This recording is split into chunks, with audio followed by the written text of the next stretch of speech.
नमस्कार, news nation देख रहे हैं आप। आपके साथ मैं हूं मोनू चहल, हमारे साथ अखिल गुप्ता भी हैं। भाई टी20 वर्ल्ड कप 2024 के लिए टीम इंडिया का जो ऐलान हुआ है, अब उसमें जो सिलेक्ट किए 15 मेंबर स्क्वाड, आप सामने स्क्रीन पर हैं भी 15 नाम। अब अखिल जी, भाई दो तरीके की बातें कर रहे हैं। कुछ लोग कह रहे हैं कि यार ये बड़ी अच्छी टीम है, बड़ी बैलेंस टीम है, बड़ी सॉलिड टीम है, लेकिन कुछ लोग अभी भी ये मानते हैं कि शायद इंडिया से ना जो सिलेक्शन कमेटी है उससे एक या दो चूक हो गई है। जो प्लेयर्स लेने चाहिए थे शायद वो नहीं लिए। अब बात तो वही आती है कि हमारे सामने 15 नाम है। अब चूक तो बहुत सारी हुई है। रिंकू सिंह होने चाहिए थे टीम में, रिंकू सिंह टीम में नहीं है। अर्शदीप सिंह को टीम में नहीं होना चाहिए था मेरे हिसाब से। आपके पास काफी सारे विकल्प थे, खलील अहमद थे, टी नटराजन थे, अगर आप लेफ्ट आर्म पेसर देख रहे हैं।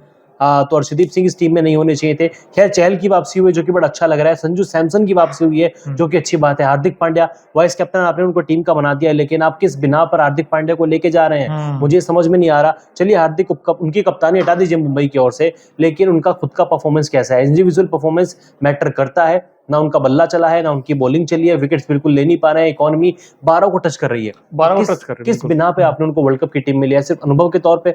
ये तो मुझे समझ नहीं आया। फिर दोस्तों आप प्लीज कमेंट करते रहिए, आपको क्या लगता है भाई इस टीम में कौन ऐसा खिलाड़ी होना था, वो कहते हैं जो एक्स फैक्टर हो। और इंडिया को शायद फिनिशर मिला नहीं अभी भी, ना तो वो तरीके से अब हार्दिक पांड्या पिछले 2-3 साल से फिनिश कर पाए इनिंग को, और ना रविंद्र जडेजा कर पाए फिनिश को। स्ट्राइक रेट अगर आप देखोगे तो चौंक जाएंगे दोनों का, क्योंकि दोनों का स्ट्राइक रेट है ही नहीं। हार्दिक पांड्या ने तो बड़ा अपसेट किया इस सीजन में, अगर आईपीएल 2024 में देखोगे, जैसे अखिल जी ने कहा विकेट्स ही नहीं रहे। अब ऐसे बड़ा सवाल ये है कि भाई सवाल तो विराट के ऊपर भी उठे थे स्ट्राइक रेट को लेकर। विराट भी ओपनिंग में ही अच्छा करते हैं अखिल जी, अब नंबर 3 विराट को खेलना है। यशस्वी जायसवाल 100 छोड़ दें तो यशस्वी जायसवाल उस तरीके से नहीं परफॉर्म कर पाए हैं। रोहित का 100 छोड़ दें तो रोहित भी परफॉर्म नहीं कर पाए हैं। सूर्य कुमार यादव, अब सूर्य कुमार यादव आए जरूर इस टीम में, लेकिन उनकी भी दिक्कत शॉर्ट ऑफ लेंथ गेंद है। अब नीचे जब चलते हैं कि भाई ऋषभ पंत के इंटरनेशनल मैचेस में रन नहीं है दोस्तों, उनके आईपीएल में बड़े अच्छे रन है, और अब कम बैक हुआ, देखते हैं वो उस स्लो विकेट पर कैसा खेलते हैं जो यूएसए विकेट होगा। अब नीचे जब आते हैं तो भाई हार्दिक पांड्या और रविंद्र जडेजा दोनों के पास ही वैसा है ही नहीं जो एक कहते हैं ना इंडिया के पास यार ये स्पार्क है। अब शिवम दुबे बड़े अच्छे हिटर हैं, अखिल जी बड़ी तारीफ करते हैं शिवम दुबे की कि भाई शिवम दुबे आएंगे और मैच जिताएंगे, लेकिन शिवम दुबे की दिक्कत क्या है कि बैटिंग से तो ठीक ठाक कर लेंगे, बट बॉलिंग का क्या करोगे? उनके पास बॉलिंग का क्या? बॉलिंग आप उनसे कराते ही नहीं है। और अगर बॉलिंग कर भी लेंगे तो मैं शिवम दुबे की बॉलिंग को लेके कभी भी उतना आश्वस्त नहीं रहता। 115, 120, 125 की स्पीड पे वो क्या ही कर लेगा बेचारा।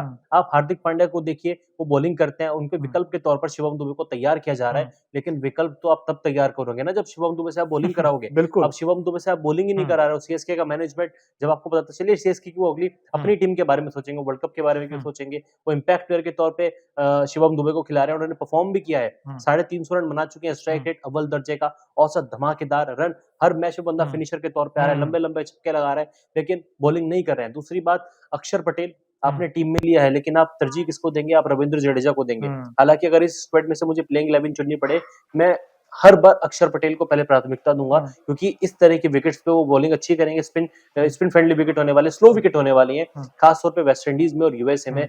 सिर्फ वहां की विकेटों की बात नहीं, आप टी20 क्रिकेट का ओवरऑल स्ट्राइक रेट उठा के देख लो। टीम इंडिया के लिए ओवरऑल और आईपीएल का हर जगह अक्षर पटेल का स्ट्राइक रेट रविंद्र जडेजा से 100 गुना बेहतर है। रविंद्र जडेजा का स्ट्राइक रेट 115, 120, 125। अक्षर पटेल नंबर 3 पे बैटिंग करने आएंगे, नंबर 4 पे बैटिंग करेंगे, 5 पे करेंगे, फिनिशर के रोल में भी नजर आएंगे, और स्ट्राइक रेट 140, 145, 150, लगभग 200 भी पहुंच जाता है। तो आप किसको खिलाएंगे? अक्षर पटेल को खिलाएंगे ना। लेकिन वही चीज है ना मोनू, आप एक्सपीरियंस को तवज्जो देंगे। अब वहां पे रविंद्र जडेजा को खिलाएंगे, सीनियर प्लेयर है यार, ठीक है, जीतना हारना बात की बात है, लेकिन एक्सपीरियंस क्या कहता है, हम उसको लेके जाएंगे। नहीं, बिल्कुल अखिल जी ने जो पॉइंट उठाए वो तो है ही है। साथ ही साथ आप अर्शदीप की बात कर रहे थे भाई, अर्शदीप का तो दिक्कत तो यही है कि वो रन उठाते हैं, पावर प्ले में भी रन देते हैं, वो फिर स्लो बॉल में रन देते हैं, भी आ जाए, और मिडिल ओवर में आएंगे तो वो भी वहां भी चक्के खाएंगे। वो वहां भी, और कई बार वो नो बॉल भी फेंकते हैं, ऐसा नहीं है कि यार। तो इंडिया के पास जो अब तक लगता है दोस्तों, आप बताइए क्या ये टीम इंडिया टी20 वर्ल्ड कप जीतने की स्ट्रॉन्ग कंटेंडर है? आपको लगता है टीम इंडिया टी20 वर्ल्ड कप का फाइनल खेलेगी? क्योंकि जो सामने टीम है वो बड़ी खतरनाक है। अब ऑस्ट्रेलिया जैसी टीम है, उनके पास तो इतने सारे ऑलराउंडर्स हैं कि आप एक के चाहे मिचेल मार्श हो या फिर मार्कस स्टोनिस हो। हमारे पास अखिल जी सरप्राइजिंग तो ये है कि आपके जो टॉप 5 बैट्समैन है, सारे के सारे एक भी ऐसा बैट्समैन नहीं है जो बॉलिंग कर दे, जो पार्ट टाइमर हो। अब समस्या तो आपकी सबसे बड़ी ये है, सबसे बड़ी समस्या है, और सारे के सारे एंकर हैं, कोई भी प्रोड्यूसर ही नहीं है। आप देख लीजिए, केवल यशस्वी जायसवाल हैं जो कि एक प्रोड्यूसर की भूमिका निभा सकते हैं, यानी कि अटैकिंग क्रिकेट खेल सकते हैं। रोहित शर्मा को लोग कहते हैं ना कि सेल्फलेस कैप्टन है, सेल्फलेस इंटेंट दिखा रहे हैं बल्लेबाजी में, लेकिन आप वर्ल्ड कप फाइनल में अभी तक नहीं समझ पाता हूँ यार, इतनी शानदार बल्लेबाजी कर रहे थे, एक ओवर में 2-3 चौके लगा चुके थे, क्यों वो फिर वो बड़े शॉट खेले गए? आपने वो बड़ा शॉट खेलने के लिए अटेम्प्ट करने गए, ट्रेविस हेड ने कैच लपक लिया, अगर वो शॉट ना जाते शायद इंडिया का रिजल्ट कुछ और होता, शायद हम वर्ल्ड कप जीत जाते। लेकिन ये तो चलिए कहने वाली बात हो गई, लेकिन रोहित शर्मा ने पूरे वर्ल्ड कप में वही एटीट्यूड दिखाया, वही अप्रोच दिखाया, फायदे का सौदा रहा, लेकिन फिर भी आप उसी इंटेंट के साथ बैटिंग लगातार हर मैच में नहीं कर सकते। आपको अगर एक ओवर में 2-3 चौके आ गए ना, थोड़ा आपको पारी बनाना पड़ता है, आपको इंटेंट दिखाना पड़ता है क्रीज पे रहने का। विराट कोहली, उनका स्ट्राइक रेट, वैसे ही उनके स्ट्राइक रेट को लेकर लगातार बातें होती हैं। पावर प्ले में अच्छा स्ट्राइक रेट रहता है, 200 प्लस का स्ट्राइक रेट रहता है, लेकिन जैसे ही पावर प्ले खत्म होता है, विराट कोहली वनडे प्लेयर बन जाते हैं T20 फॉर्मेट में। और अगर इस वर्ल्ड कप में विराट नंबर 3 पे खेलेंगे, तो आप देख लीजिए पावर प्ले में अगर बैटिंग आती है तो स्ट्राइक रेट अच्छा रहेगा। पावर प्ले के बाद अगर विराट नंबर 3 पे बैटिंग करने आते हैं, तो वही स्ट्राइक रेट 118, 115, आप कैसे वर्ल्ड कप जीतोगे? बिल्कुल, कैसे वर्ल्ड कप जीतोगे? जो सामने टीम है वो 200 प्लस बना देंगे और आप अगर 170 180 पे रह गए और उसके बाद कहेंगे बड़ी अच्छी बैटिंग की।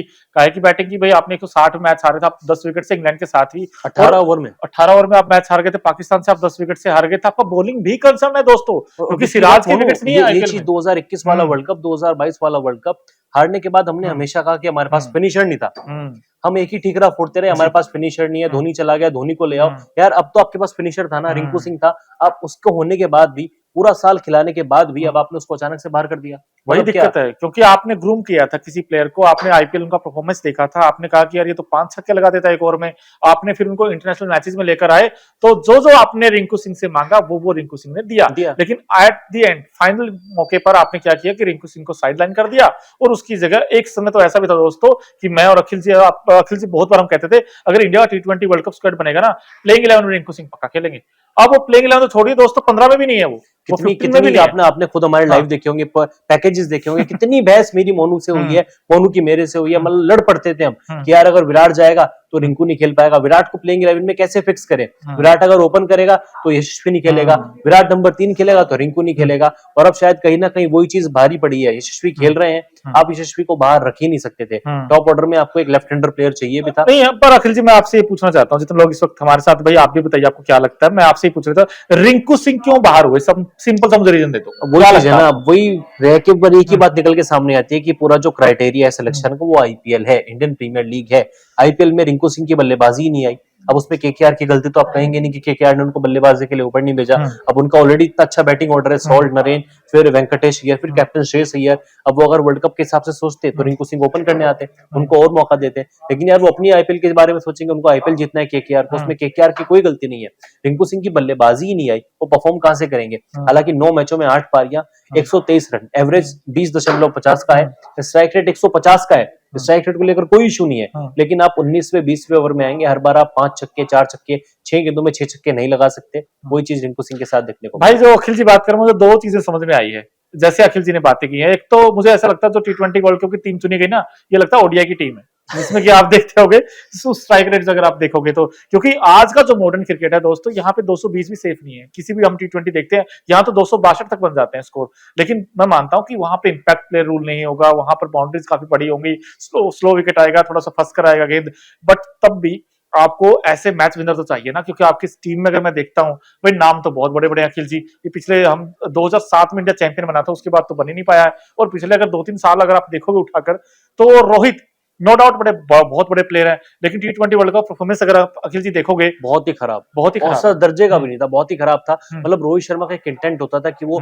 एंकर रोल प्ले करेंगे, मतलब पावर प्ले में संभल के खेल रहे हैं, पावर प्ले के बाद संभल के खेल रहे हैं। सबसे बड़ा एग्जांपल इंग्लैंड वाला सेमीफाइनल मैच है, 7वें 8वें ओवर तक आपका 1 विकेट गिरता है, उसके बाद विराट कोहली और रोहित शर्मा पारी को बना ही रहे हैं। रोहित शर्मा को 2 जीवनदान मिले, उसके बाद शायद 27 या 28 पे आउट हुए थे और काफी सारी गेंदें खेल गए थे। यार इतनी गेंदें अगर वो आईपीएल में खेले या फिर नॉर्मल रोहित शर्मा हो, जैसे कि अभी दादा ने भी इंटरव्यू में कहा था कि अगर ये 40 गेंदों में शतक बनाने वाले प्लेयर हैं, 40 में शतक रोहित शर्मा बना सकते हैं, 40 में शतक विराट कोहली बना सकते हैं। लेकिन हम क्या देखते हैं, रोहित शर्मा का स्कोर 40 में 70 या 80 बहुत कम देखने को मिलता है। रेयरली 55 या 53 ऐसा होगा, और वही सेम विराट कोहली का भी है, 40 में 53, 40 में 55 या 60। Strike rate 118, 119, 120। आप बड़ी कॉल ले ही नहीं रहे हो। आज सबसे लेटेस्ट एग्जांपल है, ऑस्ट्रेलिया का स्क्वाड आया है, उन्होंने अपने 3 बार के वर्ल्ड चैंपियन प्लेयर को स्टीव स्मिथ को बाहर कर दिया। स्टीव स्मिथ कितना बड़ा नाम है, बहुत बड़ा एग्जांपल है, टॉप 4 में माना जाता है स्टीव स्मिथ को। इतना बड़ा नाम आपने उनको बाहर कर दिया, क्यों? क्योंकि आप वर्ल्ड कप जीतने के बारे में सोच रहे हो। आपने बड़े कॉल लेने में कोई भी आनाकानी नहीं किया, आप इतराए नहीं, कुछ भी आपने नौटंकी नहीं की। हमारे इंडियन टीम क्या करते हैं, सेलेक्टर्स क्या करते हैं, यार बड़ा नाम है, रोहित को लूंगा तो कोहली बुरा मान जाएगा, कोहली को लेंगे तो रोहित बुरा मान जाएगा। ऐसी चीजें हमारे इसमें चलती रहती है, सिस्टम में इनबिल्ड है।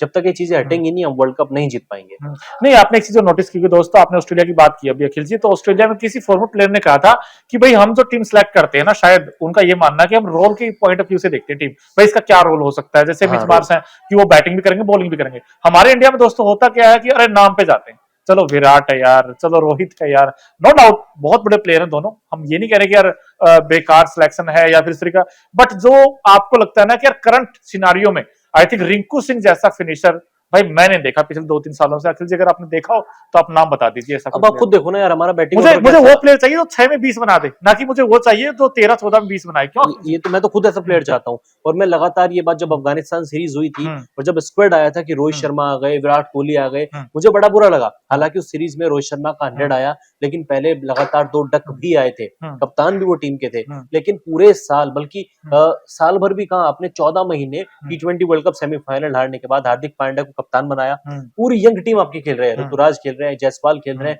रिंकू खेल रहे हैं, जितेश शर्मा खेल रहे हैं, पूरी यंग टीम है। पेसर्स ने, बुमराह भी ने एक मैच नहीं खेला, केएल राहुल ने एक मैच नहीं खेला, जड्डू ने एक मैच नहीं खेला। अचानक से अफगानिस्तान सीरीज आती है, आप पूरे सीनियर्स को वापस ले आते हैं। क्यों लेकर आते हो यार? आप यंगस्टर्स को ग्रूम करो ना। 2007 सबसे बड़ा एग्जाम्पल था। बिल्कुल, वर्ल्ड कप से पहले इंग्लैंड दौरे पर हमारी टीम थी, टीम का सिलेक्शन होना था और तुरंत से सचिन, गांगुली, द्रविड़, इन तीनों ने मना किया कि हम वर्ल्ड कप नहीं खेलेंगे। अनिल कुंबले, जहीर खान इंजर्ड थे, हम वर्ल्ड कप नहीं खेलेंगे, आप यंगस्टर्स को मौका दो। सचिन तेंदुलकर ने कहा कि धोनी को कप्तान बनाओ, और देख लीजिए धोनी कप्तान बने, हमने वर्ल्ड कप जीता, 2011 का वर्ल्ड कप जीता, 2013 की चैंपियंस ट्रॉफी जीती, और 13 के बाद तो हम हंसना ही भूल गए, हमने वर्ल्ड कप ही नहीं जीता। बिल्कुल आपने सही बात की कि 2007 अगर दोस्तों आपको याद हो तो उसमें मोस्टली तो यंग चेहरे ही थे, जिसमें यूसुफ पठान हो, वो भी अपना पहला वर्ल्ड कप खेल रहे थे, जोगिंदर शर्मा इनफैक्ट जिन्होंने लास्ट ओवर में RP Singh leading wicket taker, RP Singh leading wicket taker थे, वहां पे एस श्रीशांत थे, वहां पर दिनेश कार्तिक एक सीनियर, ऐसा लगा कि दिनेश कार्तिक बहुत पुराने, सहवाग, युवराज, बाकी सारे के सारे। पर उसमें एक चीज अच्छी थी भाई, मैं अभी भी यही कह रहा हूं दोस्तों, मुझे ये चैंपियन टीम नहीं दिख रही दोस्तों, जो कहते हैं ना चैंपियन। भैया सवाल ही बड़ा यही है कि आपको लगता है कि ये जो टीम चुनी गई है, क्या ये टीम वो चैंपियन है, आपको दोबारा जिता सकती है, क्या वो दमखम है इस टीम में? लेकिन जो 2007 की बात कर रहे थे अखिल जी, उसमें तो अगर आप देखें तो युवराज भी बॉलिंग करते थे, वीरेंद्र सहवाग भी बॉलिंग करते थे, जो टॉप ऑर्डर की बात कर रहा हूँ। यहाँ पर तो टॉप ऑर्डर में वो है जो हे प्रभु हे जगन्नाथ, बॉलिंग नहीं है आपके पास। हमारे भी टॉप ऑर्डर में बॉलिंग भी करते थे, और जो बॉलर्स थे वो बैटिंग भी कर लेते थे। इरफान पठान बैटिंग करते थे, यूसुफ पठान बैटिंग कर लेते थे, उसके अलावा हरभजन सिंह का बल्ला चलता था, पीयूष चावला उस स्क्वाड में थे, हालांकि एक भी मैच नहीं खेला था, लेकिन उस टाइम भी पीयूष चावला के अजीत अगरकर लॉर्ड्स में 100 लगाया यार। पीयूष चावला के नाम काउंटी में एक 100 था, काउंटी क्रिकेट में एक 100 था। उसके अलावा टीम में आरपी सिंह हल्का फुल्का बल्ला चला लेते। प्रेजेंट टाइम में हमारे पास रोहित शर्मा, यशस्वी जायसवाल, विराट कोहली, सूर्य कुमार यादव, ये चारों बॉलिंग ही नहीं करते हैं, चारों सालों से बॉलिंग नहीं कर रहे हैं। उसके अलावा जो हमारे बॉलर्स हैं, बुमराह, सिराज, अर्शदीप, चहल, कुलदीप, ये बल्लेबाजी नहीं करते हैं, तो ये हमारी टीम का सबसे बड़ा लूप होल है। बिल्कुल, लेकिन अखिल जी एक चीज आपने नोटिस की होगी और दोस्तों आपने भी की होगी, भाई आपको मानना पड़ेगा, हम T20 वर्ल्ड कप की जब बात करते हैं, T20 फॉर्मेट की बात करते हैं, इंडिया भी पीछे है। आप ये कहना गलत नहीं हो, क्योंकि आप ये देखिए दोस्तों, जैसे वो जिस पेस पे रन बनाते हैं, आप देखिए मार्कस स्टोनिस मैच फिनिश करके आते हैं, बताइए आप जोश बटलर मैच फिनिश करके आते हैं, वहां से मैच ले आते हैं जहां से सब कुछ खत्म हो चुका था, भाई 5 में 90 चाहिए थे, वहां से बटलर सिंगल हैंडली मैच जिता गए, 4 गेंद रह गई थी। अगर आप देखें तो अब इंडिया वाले क्या हो, 100 रोहित का भी आया था, वो मैच नहीं जिता पाए थे, रोहित विराट का भी 100 था, वो मैच नहीं जिता पाए थे। फिनिशर आप देखते हो भाई, वहां पर हमने देखा बहुत ऐसे प्लेयर हैं, अखिल जी चुटकियों मैच निकाल लेते हैं। अब निकोलस पूरन है, हमेशा मैच निकालते हैं, और आपके हार्दिक पांड्या मैच फंसा देते हैं। तो हमारे पास खुद देखो ना, हमारे पास टॉप ऑर्डर सेट है, रोहित, जायसवाल, कोहली, फिर सूर्या, उसके बाद हमारे फिनिशर्स शुरू होंगे। फिनिशर्स कौन है हमारे पास?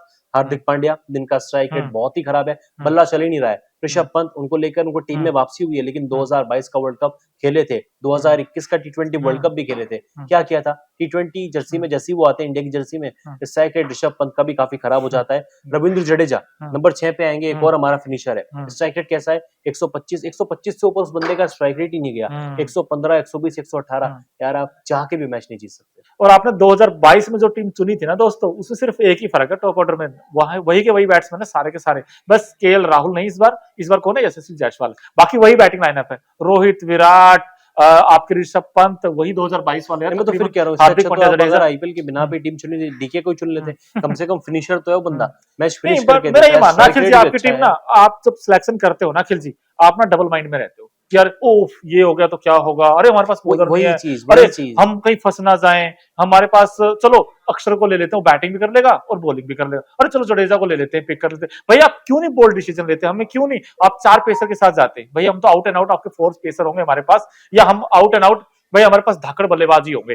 अब आपने क्या कहते हैं बीच का मामला कर दिया कि हमारे पास बैटिंग भी है बॉलिंग भी है और इसलिए आप पीछे रह जाते। तो मेरा तो ये हम मानना है 3 पेसर लेके जा रहे हैं, अर्शदीप है, बुमराह है, सिराज है, 2 पेसर का खेलना तय है, बुमराह खेलेगा, सिराज खेलेगा, यानी कि 3 पेसर का मतलब है आपका जो कॉम्बिनेशन होने वाला है 3 और 2 और 3 का होने वाला है, यानी कि 2 पेसर, तीसरा पेसर आपका हार्दिक पांड्या होगा जो 4 ओवर जिंदगी में पता नहीं आखिरी बार कब डाले थे। उसके अलावा आपके 3 स्पिनर होंगे, जड्डू, कुलदीप और मे बी चहल। आप अक्षर को नहीं खिलाओगे, अगर आप जड्डू को खिला रहे हो तो आप अक्षर को खिलाओगे ही नहीं, यानी कि 3 स्पिनर आपके होने वाले हैं। अब इसमें जड्डू के 4 ओवर जो कि चेपॉक से बाहर निकलने के बाद जडेजा की बॉलिंग बहुत फीकी रहती है, ऐसा लगता है वो बॉलिंग करने के लिए बने हैं तो चेपॉक स्टेडियम में बॉलिंग करेंगे 4 ओवर, उनके कहीं बॉलिंग होती नहीं अच्छी, सीधे टप्पे पे बॉल डालते हैं, स्पिन उनकी होती नहीं है। चहल है, कुलदीप है, आप इनको खिलाना पड़ेगा। अब ऐसे में आप कैसे मैच जीतोगे, मुझे टेंशन हो रही है यार। टेंशन आपको नहीं, पूरे हिंदुस्तान को टेंशन है मतलब दोस्तों की 15 का स्प्लिट सामने आ चुका है, लेकिन ये 15 हमारी मेंटल हेल्थ को तय करने वाले हैं, जून में हमारी मेंटल हेल्थ कैसी होगी। जैसे हमने बात की ना दोस्तों, मैच विनर बार बार हम पूछ रहे हैं कि मैच विनर है क्या इस टीम में। अब अच्छी बात है, एक दो इनिंग्स बड़ी अच्छी लगती है आपको भी, लेकिन इंडिया अगर विकेट के ऊपर डिपेंड करेगा ना कैसा विकेट होगा वहां पर। मान लीजिए आपको 3 स्पिनर खिलाने हैं, अब 3 स्पिनर में क्या करोगे आप लोग, यूजी चाहल और कुलदीप। अब तो तीसरा ऑप्शन आप क्या देखते हो, या तो आप जडेजा की तरफ जाओगे या अक्षर की तरफ जाओगे, दोनों वो खेलेंगे नहीं, जाएंगे जडेजा की तरफ ही, जाएंगे जडेजा की तरफ ही, फिर आपकी वही वीक लिक रह जाएगा। और आपके सिर्फ 5 ही गेंदबाज है दोस्तों, आपको अगर प्लेइंग 11 बनती भी है ना अखिल जी, तो आपके सिर्फ 5 गेंदबाज, और 5 गेंदबाजों से कभी काम होता नहीं है। आप देखो ना वर्ल्ड कप, जो वनडे वर्ल्ड कप हुआ था, हार्दिक पांड्या चोटिल हुए, पूरे वर्ल्ड कप अपने 5 गेंदबाजों से काम चलाया, वो तो टचवुड की हमारी टीम ने नहीं, कुछ, वो वनडे फॉर्मेट है, वहां तो चल गया काम। और मैं वही कह रहा हूँ मान कि लीजिए वहां पे आप कुछ गड़बड़ नहीं हुई। आप ये मान लीजिए कि जडेजा हमारे 5वें गेंदबाज है और उनकी बड़ी पिटाई होगी, 2 में मान लीजिए 30 खा गए, फिर क्या करोगे? 2 में 30 खा गए और हार्दिक पांड्या अगर पिट गए, जो कि पिटे रहे हैं, हाँ, पिट ही 2 रहे हो ओवर तो। में तिलाया। हमको देखिए हाँ। 20-22 साल के लड़के आके 6-6 2-2 छक्के मार रहे हैं, 42 साल के एमएस धोनी जो रिटायर्ड लिए 5 साल हो गए, वो आके लगातार 3 छक्के मारते हैं। हार्दिक पांड्या की मतलब कुछ है ही नहीं यार। कॉन्फिडेंस डाउन है हार्दिक का, तो बहुत ही कॉन्फिडेंस डाउन, उनका तो समझ नहीं आ रहा कि करना क्या है मुझे। बैट से रन नहीं आ रहे हैं, गेंद से विकेट नहीं आ रहे हैं, और जब हम कहते हैं ना कि यार एक मान लीजिए खुदा न खास्ता किसी दिन बुमराह ऊपर से पिट गया आपका, आपके पास सारे ऑप्शन ही खत्म हो जाएंगे। आप सिर्फ बुमराह एक आपकी सबसे बड़ी ताकत मुझे लगता है। अखिल जी वैसे बैटिंग में पूछा जाए, भाई क्या लगता है इस पूरी टीम को आपको देखकर कि क्या ऐसे स्ट्रेंथ लगती है? क्योंकि अभी हमने बातें बहुत कर ली, यार ये होना चाहिए था, वो होना चाहिए था, इफ एंड बट बहुत है इस दोस्तों इस टीम में, लेकिन अखिल जी क्या लगता है आपको? बटी बटे तो मुझे नजर ही नहीं आ रहा, लेकिन फिर भी मैं कहूंगा कि यार ठीक है, अब ये हमारी टीम है, अब इन्हीं के हमारे पूरे भरोसा हिंदुस्तान रहने वाला है। उम्मीद है कि टीम अच्छा करेगी, लेकिन एक और लूप होल ये भी है ना, आपका जो स्क्वाड है, पहला मैच आपको आयरलैंड के खिलाफ खेलना है, जो आपका शेड्यूल है, आयरलैंड के खिलाफ खेलना, चलिए एक वो ठीक ठाक मैच होने वाला है। उसके बाद आपका अगला मैच है सबसे बड़ा मुकाबला पूरे वर्ल्ड कप का, इंडिया वर्सेस पाकिस्तान। फिर आपके दोनों मैच बहुत ही खराब है, यूएसए और अमेरिका। आप ये चारों मैच जीतने वाले हो, चलिए पाकिस्तान वाला मैच साइड भी कर दो, आप तीनों मैच जीत जाओगे, आसानी से जीत जाओगे। इसमें आपको आपकी कमियां भी पता नहीं चलेंगी, लेकिन आप कहाँ फंसोगे, आप फंसोगे सुपर 8 में, जहाँ पे Australia, England, south Africa, New Zealand जैसी टीमें आएंगी। वहां पर आप इस प्लेइंग 11 के साथ बिल्कुल नहीं खेल पाओगे। और वही चीज है कि अगर आप ग्रुप स्टेज में टॉप करके भी जाते हो ना, फिर वही हवा उड़ेगा कि यार इंडिया तो अच्छा कर रहा है, इंडिया लगातार अच्छा कर रहा है, इंडिया वर्ल्ड कप जीत जाएगा। यार ऐसी टीमों को हरा के आप घर में ही शेर बन सकते हो, आप वर्ल्ड कप नहीं जीत सकते। असली टेस्ट सुपर 8 में होगा। बिल्कुल, लेकिन कभी कभी ना रिस्क लेने पड़ते हैं दोस्तों लाइफ में, या फिर सिलेक्शन की बात हो, अगर आप रिस्क लेते हैं ना तो हो सकता है आपको थोड़ी सी टीम ये अलग आपको नजर आती है, लेकिन आपने रिस्क लिया नहीं है दोस्तों। और मुझे अभी भी डाउट है कि शिवम दुबे को चुना जरूर है, वो इम्पैक्ट आए थे चेन्नई के लिए और रन बनाते थे, लेकिन वो इम्पैक्ट प्लेयर जो कहते हैं ना कि यार शिवम दुबे फिनिशर अच्छे, मौका उनको भी नहीं मिलेगा प्लेइंग 11 में, मुझे ऐसा लगता है। ना उनको मिलेगा, ना संजू सैमसन को मिलेगा। पूरे वर्ल्ड कप रविंद्र जडेजा खेलने वाले, अक्षर पटेल बेंच पे बैठेंगे, पानी पिलाते हुए नजर आएंगे। हालांकि मैं अभी भी वरीड हूँ चहल को लेके, 21 का वर्ल्ड कप, 22 का वर्ल्ड कप, 23 का वर्ल्ड कप, बंदे ने क्या किया, पानी तो पिलाया। और 2024 के वर्ल्ड कप में मैं श्योर नहीं हूँ कि वो बंदा प्लेइंग 11 में खेलेगा। तो दोस्तों ये हमने बातें की है भाई, अकॉर्डिंग टू हम, मेरे तो मुझे ऐसा लगता है कि भाई मुश्किल ही है T20 वर्ल्ड कप जीतना। बहुत बड़ा चमत्कार हो जाए तो अलग चीज है, बाकी सोच इंडिया की बदली नहीं है दोस्तों। हमें लगा था 2022 में जब इंडिया हार कर आया था T20 वर्ल्ड कप, तो 2023 में बोल दिया था कि यार हम रोहित, विराट और मतलब सीनियर के साथ हम नहीं जाएंगे। अब जैसे ही 5 महीने रह गए थे T20 वर्ल्ड कप के, आपने यू टर्न ले लिया गाड़ी कि हम तो रोहित और विराट के साथ ही जाएंगे। हालांकि डिबेटेबल तो ये भी था कि हार्दिक पांड्या वर्सेस ऋषभ पंत की वाइस कैप्टनसी से चुना जाए, लेकिन फाइनली आपने हार्दिक को भरोसा जताया। बेस्ट विशेज है दोस्तों कि हमारी टीम जीत कर आए और हम बैक ही करेंगे, और जैसे टीम चुनी अखिल जी, हमारा भी ये बनता है कि यार हम अपनी टीम को बैक करें, लेकिन है थोड़ा मुश्किल। अब तो बस यही है कि इन 15 के भरोसे जिंदगी है। उम्मीद है कि टीम इंडिया अच्छा करेगी और हमें गलत साबित करेगी। हमें गलत साबित होना बड़ा खुशी होगी अगर हम गलत साबित होंगे। अगर इंडिया वर्ल्ड कप जीतेगा तो मोनू और अखिल से ज्यादा खुश कोई नहीं होगा। बिल्कुल, लेकिन उसके लिए इंडिया को तीनों डिपार्टमेंट्स में सुपर हिट खेल चारों दिखाना होगा। डिपार्टमेंट में, बल्कि हमारे कप्तान साहब वो भी थोड़ा वरीड हो जाते हैं, और साथ ही कोच, क्योंकि जैसे मोनू एक्सप्रेशन बड़ा अच्छा देते हैं जब 2-3 विकेट गिर जाते हैं। आप देखते हो ना राहुल द्रविड़ कैसे करते हैं। अरे उनके चेहरे पे 2 बज जाते हैं जैसे विकेट गिरता है, उनके पर चेहरे तो पे ऐसे 2 ही बज रहते जाते हैं। हैं। लेकिन होपफुली ये अच्छी टीम पिक की है और मुझे लगता है कि अरे यार दोबारा इंडिया को चैंपियन बना सकती लगता है, लेकिन वो ग्राउंड पे पता चलेगा जब फाइनल मैचेस आएंगे, सेमीफाइनल आएंगे। जैसे अखिल जी ने कहा सुपर हिट के मुकाबले होंगे, वहां पर आपका सब रियल कुछ टेस्ट टेस्ट होगा, रियल टेस्ट भी होगा। तो दोस्तों आपको कैसा लगता है स्क्वाड में क्या और कोई खिलाड़ी होना चाहिए था? अगर आपसे पूछे भाई कोई एक खिलाड़ी अगर आपने पिक करना हो जो नहीं लिया गया है तो वो कौन होगा, कमेंट बॉक्स में जरूर बताएं। और अभी तक अगर आपने भाई न्यूज नेशन और न्यूज नेशन स्पोर्ट्स को सब्सक्राइब नहीं किया है तो फटाफट कर दीजिए।